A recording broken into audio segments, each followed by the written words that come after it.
Hi, khumjari myambu myang masidi nomaijing numitni aduna mapanda ngakang koithu se na aiga yambung se Silchar da la ine bako kachar club da Silchar gi ado ibani se manung da changaga masidi Sunday moi gi buffet tawe aduna koi ngasidi charo sen la abne ai phane pudi selak dreng asi khar comfortable oina chatse na khangau prit oin tawar la e bako nong chu khar chu baduda aduna koi manung da changaga makhal gi mathen myam leirame do ahan bada salad station na mo ira leirame sida makha gi apoina apam makhalgi salato isana semja doini lawja doini adoi matung ina aisu ahan bada khamen simbiga tilhau roast toba adudo malawre dai macaroni kharam lawre aduga sigi angur ka kismis ka se asigi salad chi lawre bako aduga fruit salad am su leirami yam hawe makal gi fruit sing adu aina di aigi mathau ta bagai do ahan bagi khajik oina lawre aduga mathang sina yambung sumagi apam badu lawre bako myam ahan banina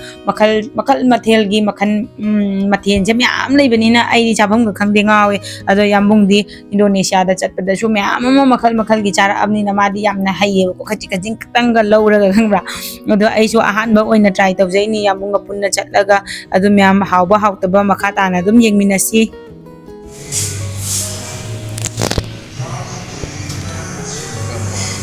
aura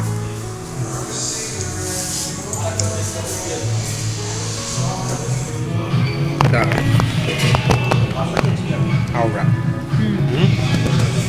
Buffet first time tayo ngayon. Ayun. Kunsigi ahan ba buffet niya? Ha? Kunsigi ahan matari niya. Buffet. Buffet the first time niya. What try to use? Aura. Am hay item je ao bây có. Ngam ba je ahaw ba nga dali. Matang ahaw niya chara no. Makata din nila si. So, varieties of Manaubi is trying varieties of things today in the buffet. Num mata di info na. Veg biryani. Ao do ma.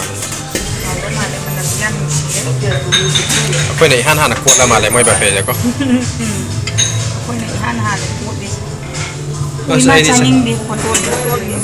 black dal butter tadka chaning je di se corn masala se cha ni itang lo yam na de itang taste ki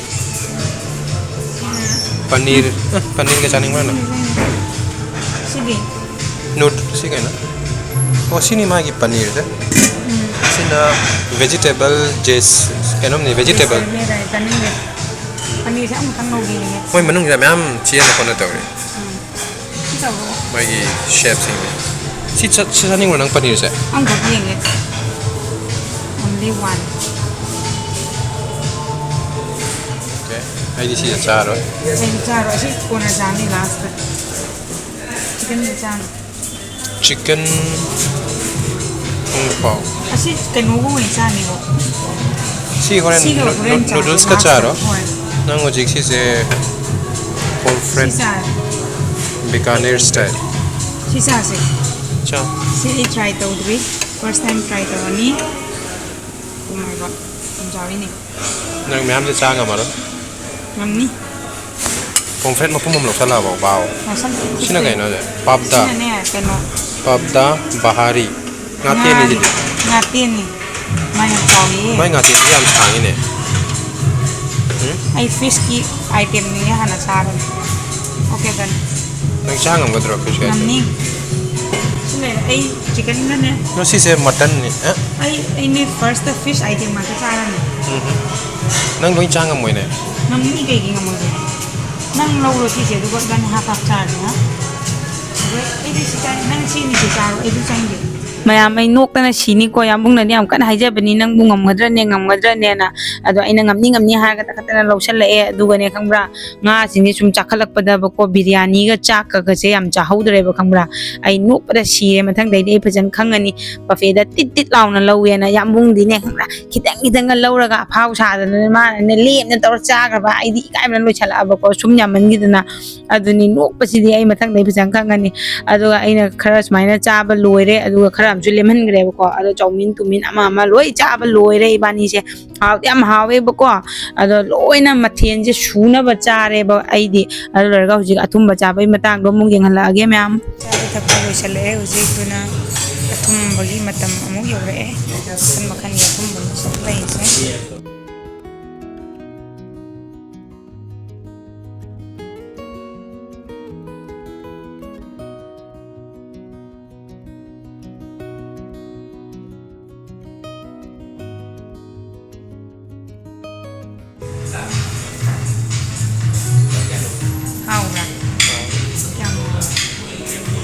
special was I expect over mutton the more is mutton how mutton biryani mutton curry I see the mutton do yam how you moi si di ka haw ba yam na kana de haw te am ba si di am ta haw te mutton adu tar so atai sing siri yam haw mutton yam ai di a cha ba salad na ko ya haw re dang mutton chap salad se na ba di how salad se na kai no si am haw kai no do kai ba khajing kai no khalai sa mayam cha ba thak pa loiram ne nupi gi lipstick khitang ama khak nan jhalle ba ko kok ta ba khana lauda dikha nuai jadab do aduna si muk loire aduga aroi bagi hai amuk charni hai se akoina apamba moina ka aga pi ba ko hai myam am side te lei adagi akoina apamba khanja doini adu moina ka aga pi ka doine ba ko ado ibani muk chare si se mate khara char ga dei di hinjang hawba hawta bagi maram da discuss tona re ba ko kyam hawba hawta ba matan do khara di hawtre ado akoi mapan da thokle e duga ne mapan da lei se kyam phajana sumaya matak tagi tar ga leirami khangbra ai di du ubada ngawda yamung da reel amta sembiu an tawra ma che reel semgan basu ya abdam ne ba adu ngasi di khara yare adu makha ta ba se aina ba khunjal le ba ko lei myam se duga jwai chai bi ga leitra ne reel daga mina jwai chai bi do adu ai chu tawge na swai ka tawi bani nokning mana ai si ni ai bai ta ba nokning ne wakhan nam ni nungai mayam ko je kasa club tai thokla aga goldigi mall da ung chatle koi siga mama ga paunga gi poche mamam kha gift macha mamam lebi ge na masi di mothers day ni na do mama gi di pantaloons ta gi fruit ama lebi re aduga pabung gi di mai khongup se si se khadim sa gi ma yam pa me ba chu mo khongup se duna aina lei ni hai re bu ko mai khong lei ro aina kabra aina na sai ni na hauna haurami bu ko ai lei ro ya nam ta lei ro ya na kabra na thau ta de ma aina thong ga thum ya ai ba gi sunai lei ro ya na hajalam ni ko duga na ina ma bathroom changi hai tumin na mai khong ki size to ina lang nam da ola pula ya duga duga ai hiji lei ni ona brand surprise pi de mama ga bani mama nu si mothers day gi kanoni aina wish ka topshana de ko ayuk ta option na re mama duga mama ai chu ama lei re duga mo bani na surprise pi ro ni ko ngai bana loi ni lang ni to ina ola pula ine ko swai bo size taruk ne ba isalam dai da mana au kai size taruk ni ma gi do kai ta sanna da gai lak aina han dai lothok loi bo le gi size se on bana pula mayam ko ji yum yore mama paung ga ta pirani adum yingmine si makha ta na nokning mana paung se tum leirame hodo ga se pirabani ko yenga si myam cha budi jani khongpak to khongnam do nam jan ba ya ba yeng dui nakan da yeng mo yeng nam jan laga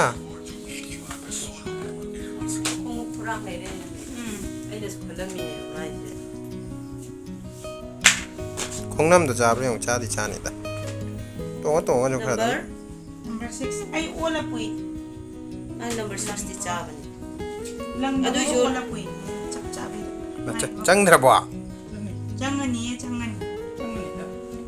ogol ni Nara bo. Chana bi. Nang che chang mo se. Siga chang mo. La. Ya se. Che chang la. Da. Nai chao la. Bun. Chang me ga. Sangha changini. Chang de tanggalin. Chang. Kamu, pam. Amo bo paja bro. Tanabi. Tanabi. Hanabi. Chicken on it. Simaya, I am talking it. Good enough.